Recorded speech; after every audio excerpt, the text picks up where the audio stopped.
السلام علیکم ورحمۃ اللہ وبرکاتہ۔ بسم اللہ الرحمن الرحیم۔ سیدنا ابو ہریرہ رضی اللہ عنہ بیان کرتے ہیں کہ رسول اللہ صلی اللہ علیہ وآلہ وسلم نے فرمایا، آدمی کی سخاوت اس کا دین ہے، اس کے نفسیاتی آداب اس کی عقل ہے، اور اس کا حسب اس کے اخلاق ہیں۔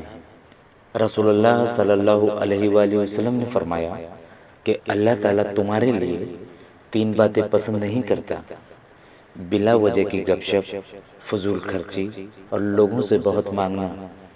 سمرہ بن جندب رضی اللہ عنہ سے مروی ہے کہ نبی صلی اللہ علیہ وسلم نے فرمایا، نصیحت کی مجالس، خطبہ جمعہ میں حاضر ہوا کرو اور امام کے قریب بیٹھا کرو، کیونکہ آدمی دور ہوتا رہتا ہے حتیٰ کہ وہ جنت میں بھی پیچھے رہ جاتا ہے اگرچہ اس میں داخل ہو جائے۔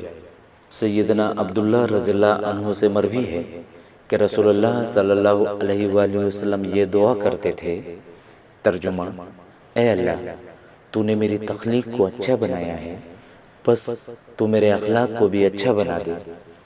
حضرت جابر بن عتیق رضی اللہ عنہ سے مروی ہے، اللہ کے نبی صلی اللہ علیہ وآلہ وسلم فرمایا کرتے تھے، غیرت کے کچھ انداز اللہ تعالیٰ کو محبوب اور کچھ ناپسند ہے۔ اللہ عز و جل کی پسندیدہ غیرت وہ ہے جو شبہ کی بنا پر ہو، مگر ایسی غیرت جو بغیر کسی شبہ کے ہو اللہ تعالیٰ کو ناپسند ہے۔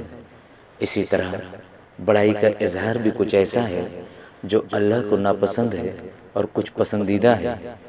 پسندیدہ بڑائی کا اظہار وہ ہے جو قتال کے وقت مجاہد اپنے متعلق کرتا ہے یا صدقہ کرتے وقت ہو، اور بڑائی کا اظہار جو اللہ تعالیٰ کو ناپسند ہے وہ ہے جو ظلم اور تعدی میں ہو۔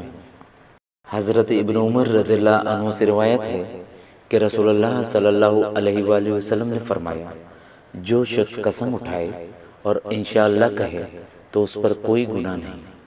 پیارے دوستو، مزید اچھی احادیث ویڈیوز کے لیے ہمارے چینل کو ضرور لائک اور سبسکرائب کریں۔